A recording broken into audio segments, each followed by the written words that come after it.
Welcome to the hardest working committee in the Nevada State Legislature, the Assembly Committee on Government Affairs, meeting for the first time this week. Will the Secretary please call the roll?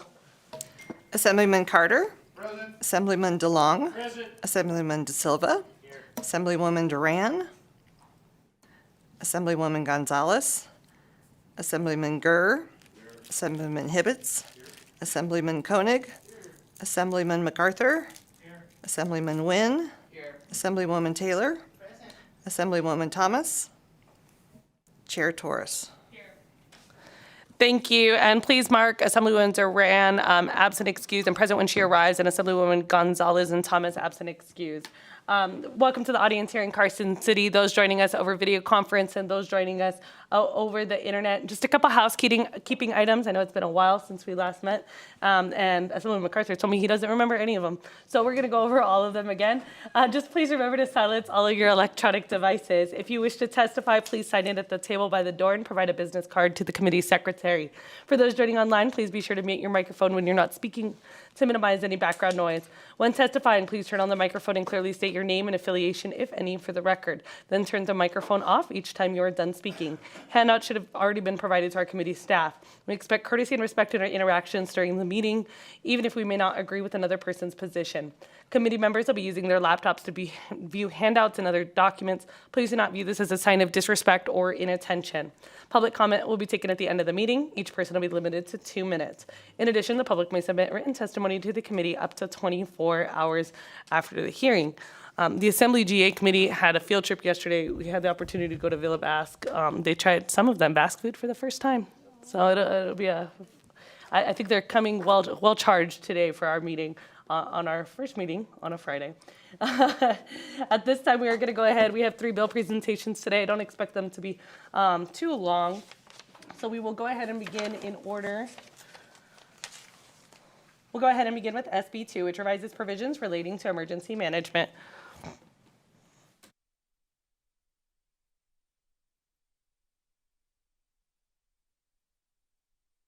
And welcome to Assembly Government Affairs. Please begin when you're ready.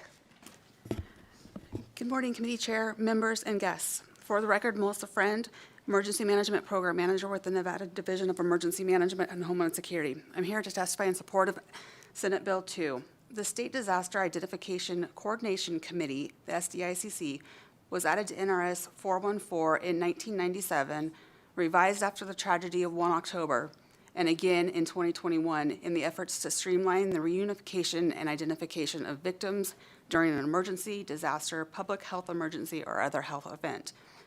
In the 2021 revision, some of the law was redacted through miscommunications and agency conversations with external partners. SB2 seeks to add some language that was removed in error as it pertains to the information sharing between agencies. SB2 also adds language protecting any member of the SDICC from civil action in the disclosure of information done in good faith. I'll be happy to answer any questions. Thank you, members. Any questions? Doesn't appear there are any. I do have one quick question. So I'm looking at section 5 of the bill, where it talks about the number of the medical record of the person treated.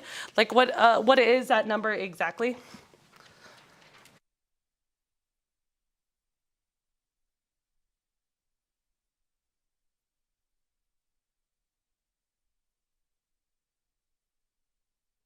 And it's section 5, sub 2, B, page 7.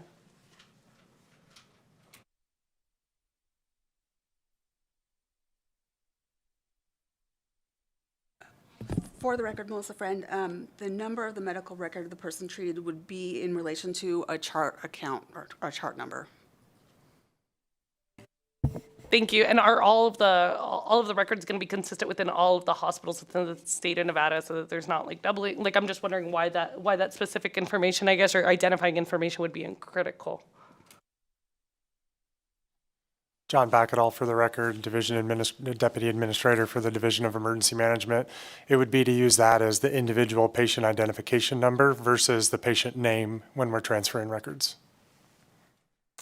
Thank you. And then what would be the plan for whether, if there was a number that was repetitive? Because I guess that first part of the question wasn't answered, whether or not, like, if I'm at hospital A and hospital B, are their numbers going to be aligned with one another? Like hospital A and B will never have the same chart number? And if they are, how would they be identified then?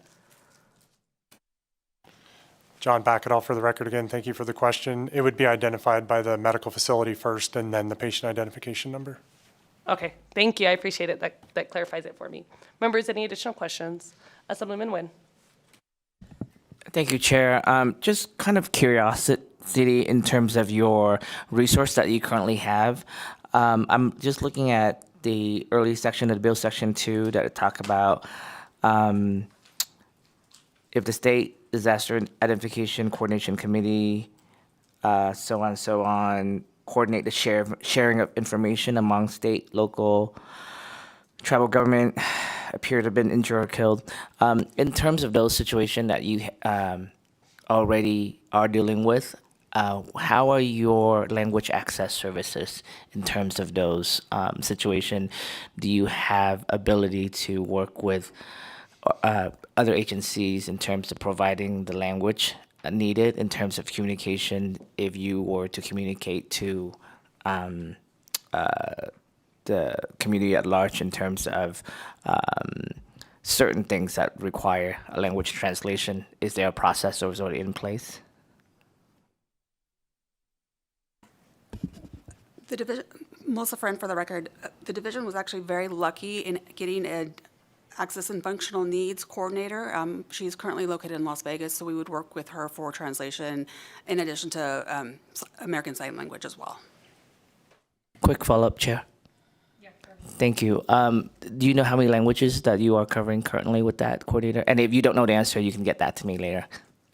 Melissa Friend for the record, I'll follow up with you on that. I'm not sure. Great. Thank you so much. Thank you, Chair. Thank you. I think they just needed a little bit of energy to get started. Assemblyman Carter. Good morning. Thank you for your submission. Back to what the speaker had asked about with the data that's there on page 7. What kind of protections are there and what kind of procedures in the event of a data breach with all of that personal, medical, and demographic data? Is there any plans or what would happen? John Backetall for the record, Deputy Administrator at DEM. Those policies and procedures would be developed by the SDICC committee themselves, which is the membership of the 2 medical examiners, the coroners, and it includes the state HIPAA officer to make sure that all those requirements are being met. But until this gets approval, that policy and procedure has not been created. So basically I'm a freshman this year, so bear with me. So what you're telling me then is that those issues would be dealt with in the regulation process once there's statute. John Backetall for the record. Yes, that is correct, sir.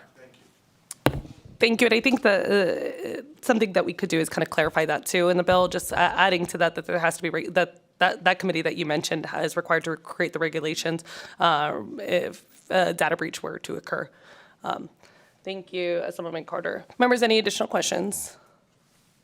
I don't believe there are any. At this time, we'll invite anyone wishing to testify in support to SB 2.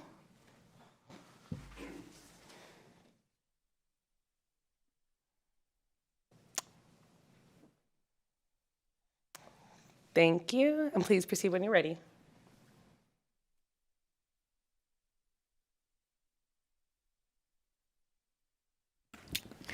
Chair and committee members, my name is Andrew LaPilbut. I'm the chairman of the United Veterans Legislative Council in the state of Nevada, and we support SB 2. And really, it's cleaning up our regulations and moving forward and helpful. And I like the questions about the security of the individual patients. We have 279,000 veterans in our state, and when you count the military and their families, our active military, it comes to 500,000. That's 16% of our population. I know you've heard this from me before, but we're a pretty significant element. This is for the security of all of us, and we support the bill. Thank you.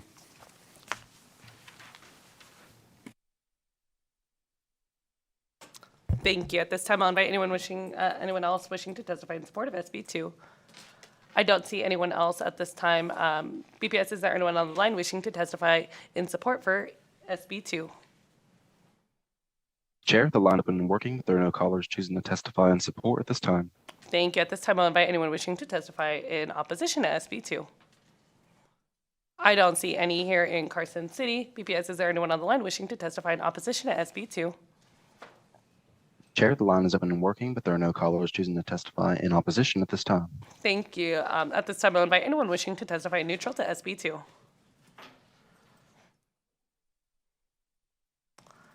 I don't see anyone here in Carson City. BPS, is there anyone on the line wishing to testify neutral to SB 2? Chair, the line is open and working, but there are no callers choosing to testify in neutral at this time. At this time, I'll invite the bill sponsors for any closing remarks. No, it was a rather contentious hearing. No, it doesn't appear there's any closing remarks. I'll go ahead and close the hearing on SB 2. I will go ahead and proceed moving on to SB 3, which revises the membership of the Nevada Commission on Homeland Security. I will go ahead and open the hearing on SB 3. Thank you. Please proceed when you're ready. Good morning, Chairperson, committee members, and guests. For the record, John Backetall, Deputy Administrator with the Division of Emergency Management and Homeland Security, referred to as DEM. And I'm here to testify in support of Senate Bill 3. Senate Bill 3 addresses the membership of the Nevada Commission of Homeland Security, chaired by the governor. The commission was created by the Nevada Legislature in 2003 and established a group to provide advice and counsel to the governor on Homeland Security, to coordinate Nevada's Homeland Security concerns, and recommend funding for the Homeland Security Grant Program. In 2021 legislative session, DEM was transferred from the Department of Public Safety, DPS, to the Office of the Military. When this happened, the seat on the commission that was designed for DPS/DEM was maintained by DEM as called out in existing NRS. DEM is requesting an additional position to put in statute NRS 239C.120 to include the ability of the governor to add an employee of the Department of Public Safety to the commission. DEM submitted an amendment for a change in verbiage after the Senate committee hearing. The language was discussed, agreed upon, and supported by DPS and is reflected in the current action. Thank you for your time, and I'll take any questions that you have. Thank you, members. Any questions? Assemblyman Nguyen. Thank you, Chair. Just curiosity on the makeup of the commission. I was just looking into the existing makeup. I'm not sure if we're looking at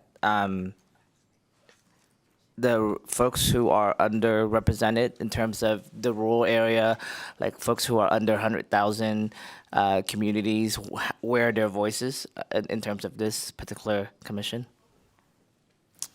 Thank you for the question. John Backetall from DEM, Deputy Administrator for the record. The committee was designed and developed for the way that the funds would primarily be used within the state, or the commission, I apologize, was designed and developed for the funding based upon the grant operations that we receive. And majority of that funding goes to the intelligence centers in the urban areas, and then for programs primarily based in those urban areas as well. So there is some representation. It's just a lot smaller than the two major urban environments in the state. Quick follow-up, Chair. Yes. Can you point that to me in where those folks are represented? Because right now I don't see them represented anywhere. John Backetall for the record. If I could send you the list of that information offline, I don't have that in front of me of the current membership. Great. I appreciate that. Thank you so much. Thank you, Chair. Thank you. Members, any additional questions? Assemblyman Taylor. Thank you, Madam Chair. And thank you, Mr. Bacchanal. Did I get that right? Very good. All right, thanks. I wrote it down so it sounds like I said it, but I wanted to do that. So thank you for being here. Just a question. It looks like you're recommending an additional member going from 15 to 16. Is it typically a committee or group will have an odd number for voting purposes? Have you given any consideration to the need for that? John Backetall for the record. There is additional members, ma'am, that the governor has appointed to the committee. So if I could send you the list as well, you'll see all of the current membership on there. There's a mandatory list of membership, and then there's the other appointees by the governor. Oh, I see. So this isn't comprehensive then? That's correct, ma'am. Okay. All right, that'd be great. Thank you. If you can send that to the chair, that'll be okay. She'll distribute that to us. That'd be great. Thank you so much. Thank That's you, all I ma'am. have, Chair. I think I'm going to have legal clarify the makeup of the committee. Thank you, Madam Chair. Asher Killian, Committee Counsel. So I was just going to point out, especially for Assemblyman Nguyen's question, the NRS 239C120 requires there to be 16 voting members in addition to the president or CEO or their designee of the Nevada Broadcasters Association as a voting member. But the people you see broken down in paragraphs A through F are not the entire composition of the committee. There are additional members that are left to the governor's discretion to appoint within that number. So I believe any representation from rural communities, it's not required by NRS, but the governor has the authority to appoint those people for some of those other undesignated seats.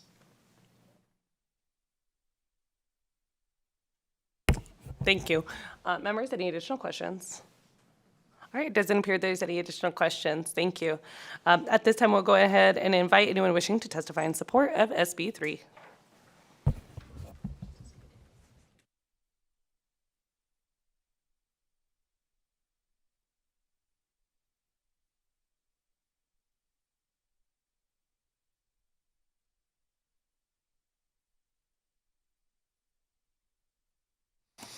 Chair and committee members, for the record, my name is Andrew LaPilbert. I'm the chairman of the United Veterans Legislative Council for the state of Nevada, and we are in support of SB 3, the addition of the one member to the committee, and that's it. Thank you. Thank you. Is there anyone else wishing to testify in support of SB 2? I don't see any here in Carson City BPS. Is there anyone on the line wishing to testify in support of SB 2? Chair, the line is open and working, but there are no I callers choosing apologize. to testify in support at SB this time. 3. If there's anyone in on the line wishing to testify in support of SB 3.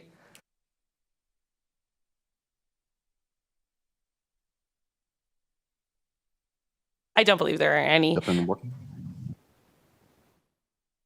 No, ma'am. Thank you. Is there anyone here in Carson City wishing to testify in opposition to SB 3? I don't see any BPS. Is there anyone on the line wishing to testify in opposition to SB 3?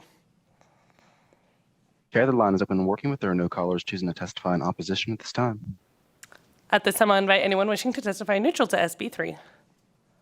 I don't see any here in Carson City BPS. Is there anyone on the line wishing to testify in neutral to SB 3? Chair, the line is open and working, but there are no callers choosing to testify neutral at this time. Thank you. At this time, I'll invite the bill sponsors for any closing remarks. It looks like we're good. So at this time, we'll go ahead and close the hearing on SB 3. Thank you. And we will go ahead and move on to SB 331, which revises provisions relating to state and local emergency management plans. And we'll invite Senator Scheibel, the bill sponsor, to go ahead and present the bill. When you're ready. Thank you.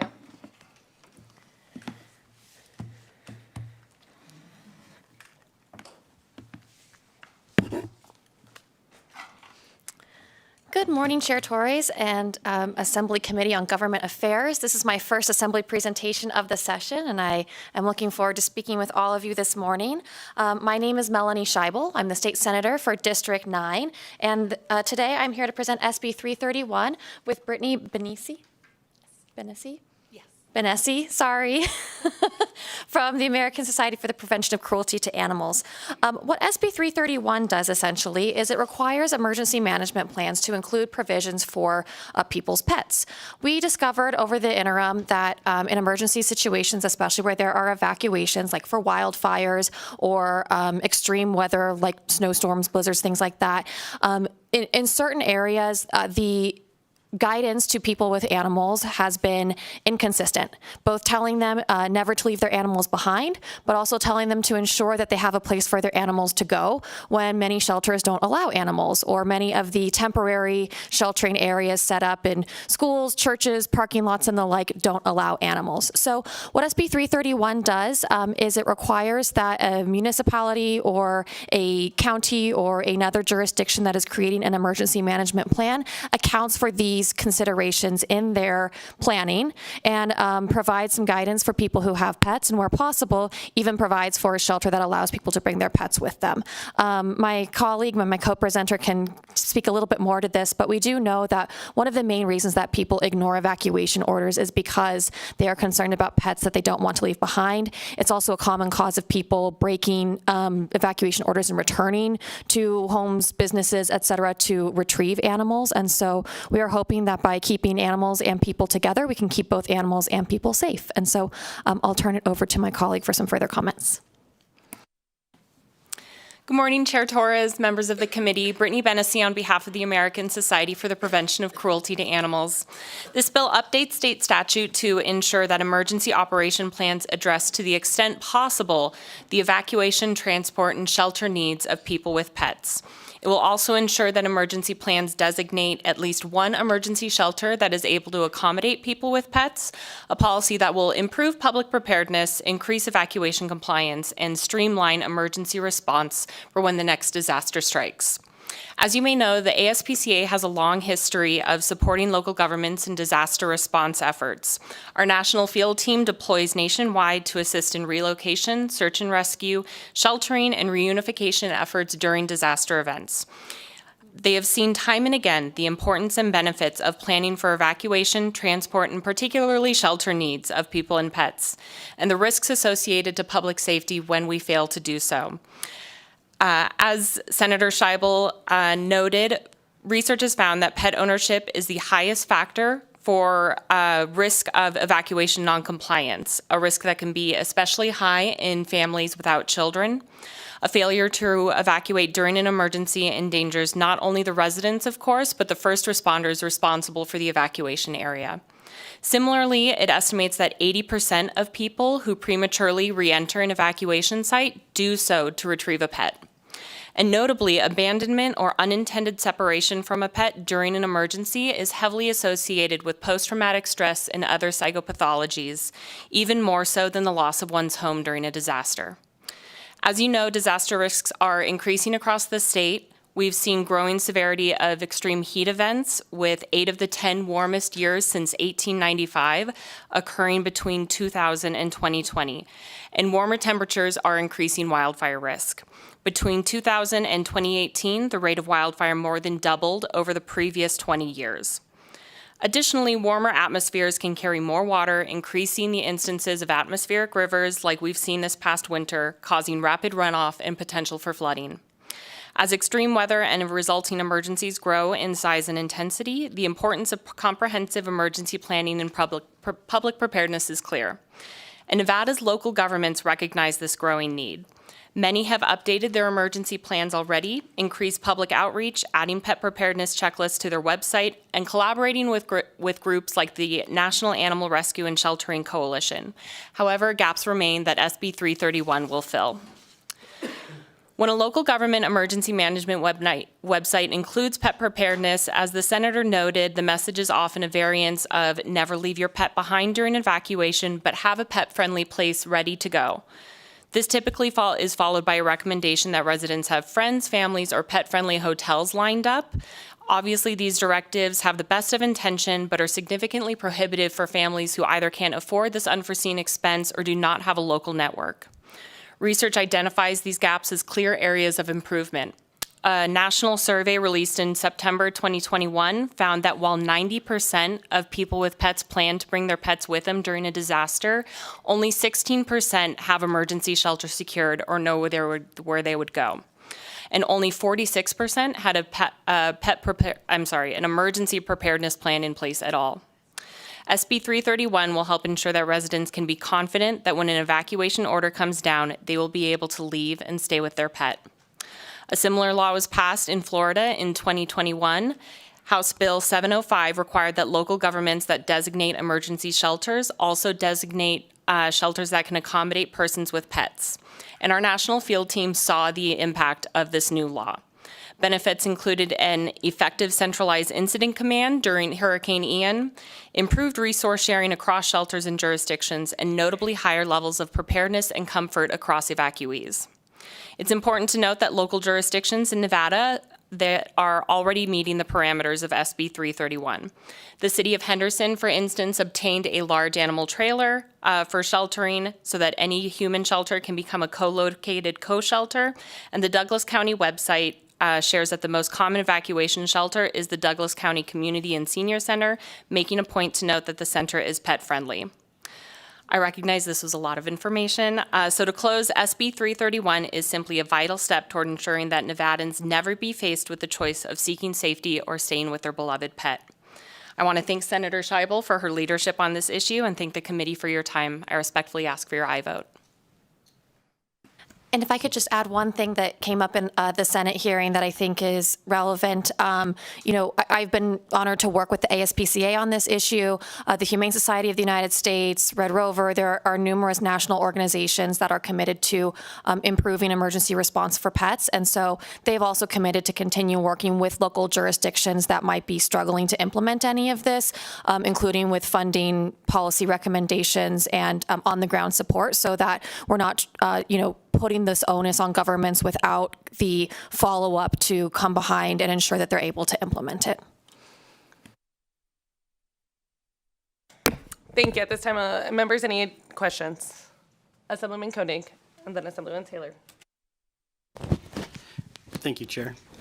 If you can indulge me a little bit, I'm going to tell a little story. So I grew up with pets. I love pets. But when my daughter was 3-year-old, I got her a little white kitten for her birthday. She named her Snowball.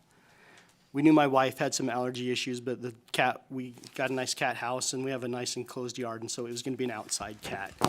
But even so, after a week or so, my wife really could not breathe.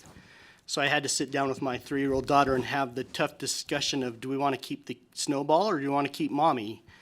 And after a long discussion, we agreed to keep Mommy, and we did have to get rid of Snowball. And my daughter said, I thought if you got a birthday present, you should be able to keep it forever. So my concern, especially in bigger cities where you have multiple locations for emergency shelters, you could designate one as a one for pets. But I come from the rurals. I represent the rural of the ruralest of the rural. So there might only be one shelter available. Bringing in pets into that one shelter could cause health concerns for some people.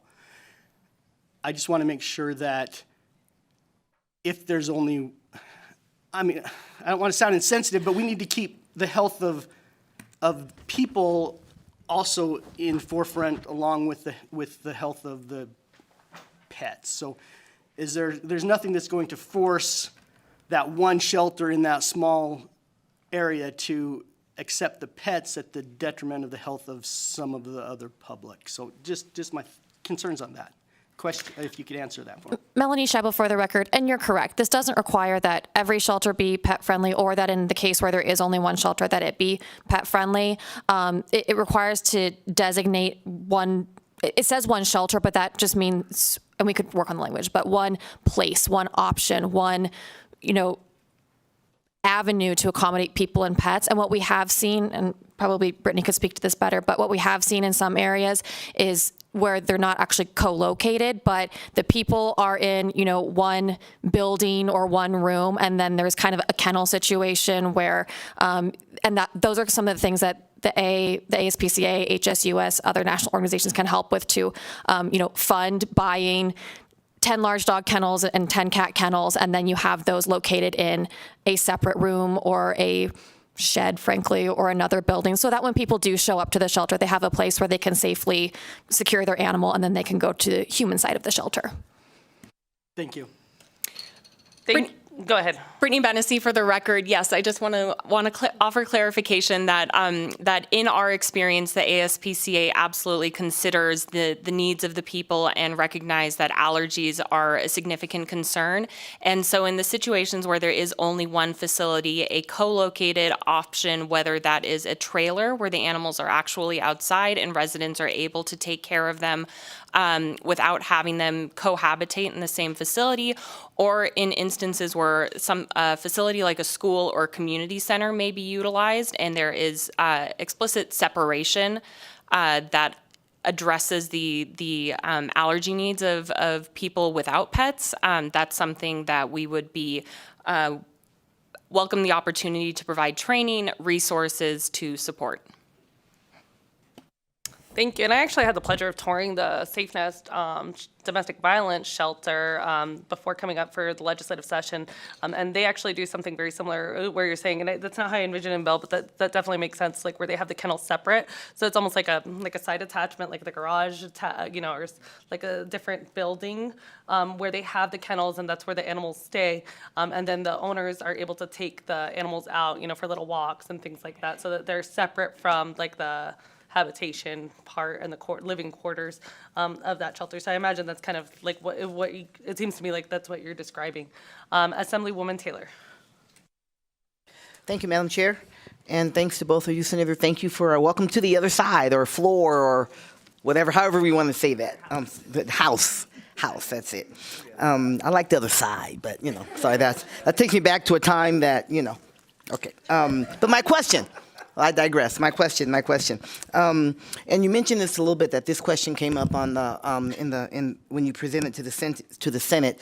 So is there a requirement that goes along with this for staff, for supplies? You mentioned maybe some kennels and so on. How does that? Is there anything like that that accompanies this, or really let's just have a space for them, or if you could? Brittany Bennessy for the record. The language of the bill includes to the extent practicable, so what resources are available to that local government.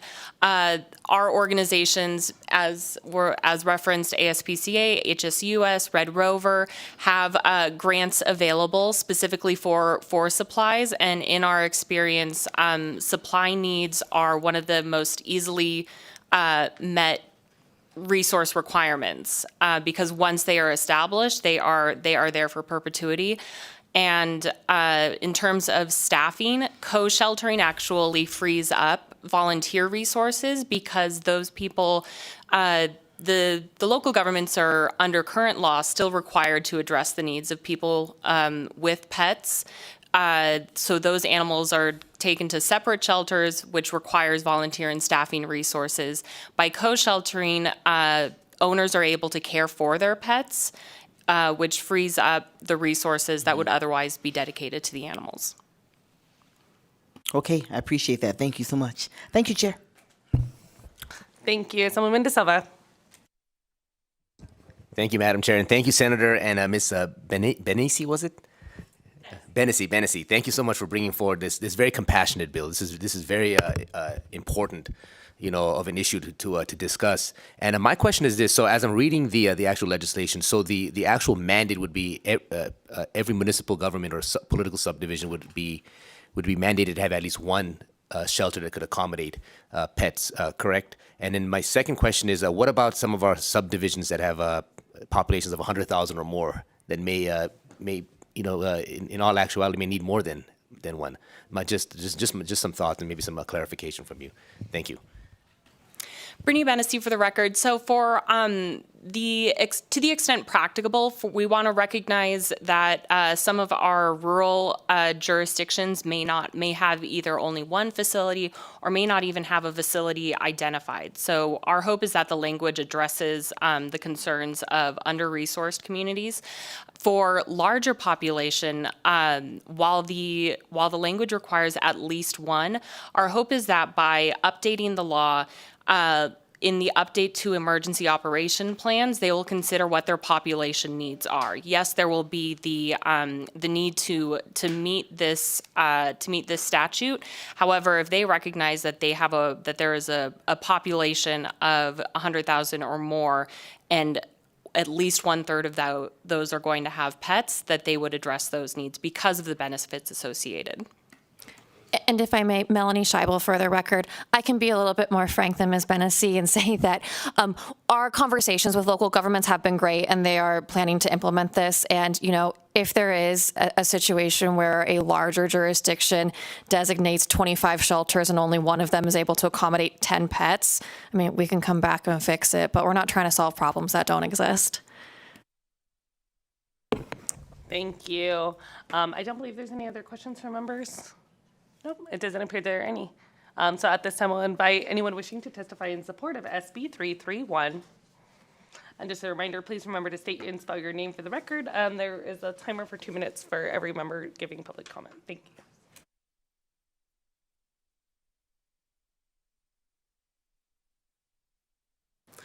Good morning, Chair Torres and members of the committee. For the record, my name is Rebecca Goff, and I'm the Nevada State Director for the Humane Society of the United States. On behalf of the HSUS, our Nevada supporters, I'm here in strong support of SB 331. The rate and intensity of natural disasters and extreme weather events are rapidly increasing throughout the western region of the U.S. We often hear many of today's disasters are historic or record-breaking events, leaving people and animals displaced for extended periods of time. These emergencies bring significant risk to public health and community safety. Sharing this risk, but often overlooked, are our residents' pets. The HSUS deploys staff and volunteers to assist with disaster and rescue relief. While our role is to help animals in need and keep families together after a disaster strikes, our people have seen firsthand the devastation ill preparedness brings. In my own experience, having worked both the evacuation sites at the Caldor Fire and the Dixie Fire in the summer of 2021, I saw evacuees choosing to live in their car in the parking lots of these shelters despite the extreme heat and suffocating smoke, rather than be separated from their pets. I distinctly remember a woman, her adult daughter, and her 2 large dogs sharing a small sedan with whatever belongings they could grab. The humans were taking turns getting relief from the elements in the shelter while the other humans stayed in the car with the dogs. It was truly heartbreaking to see, and this is just one example. Currently, too many emergency management plans neglect to consider pets. These traumatic events to our communities cause enough chaos and confusion without the added stress of a beloved companion being unable to shelter with you. We've seen the impact that ignoring this bond between people and pets brings, and its unnecessary hardship to families that have already lost so much.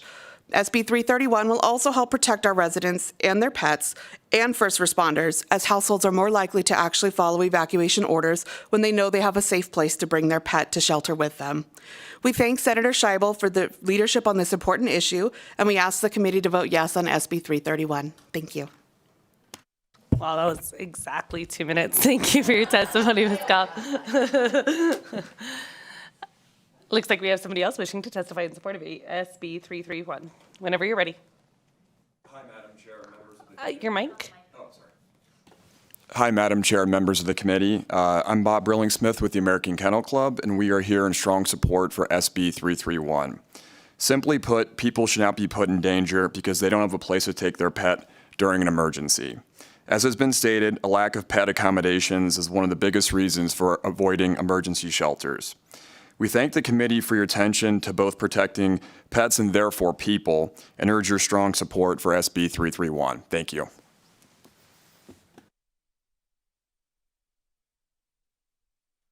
Thank you. And I think both of you have posted letters on Nellis too. I'll just let members of the committee know so you can check those out.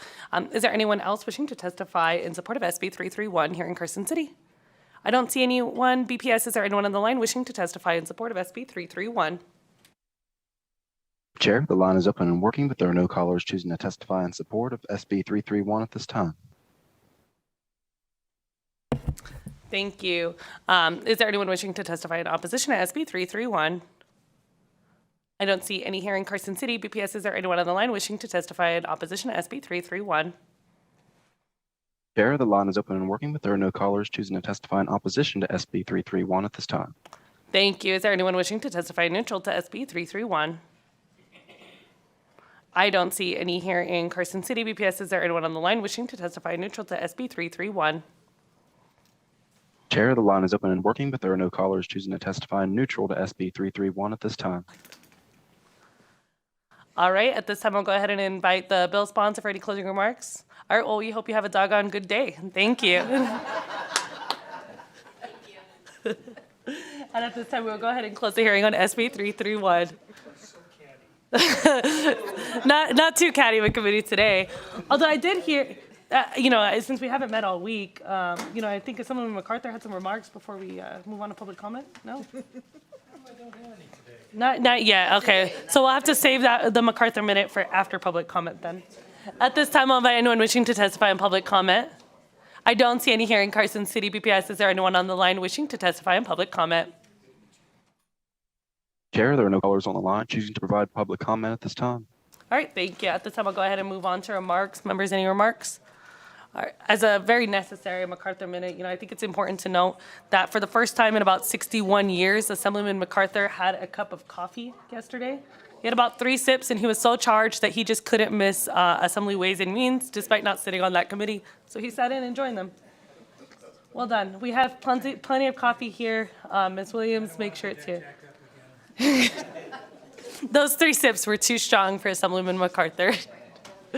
Members, we will be meeting next week, Monday at 9 a.m. I'll make sure that those agendas are posted shortly. At this time, we will go ahead and adjourn.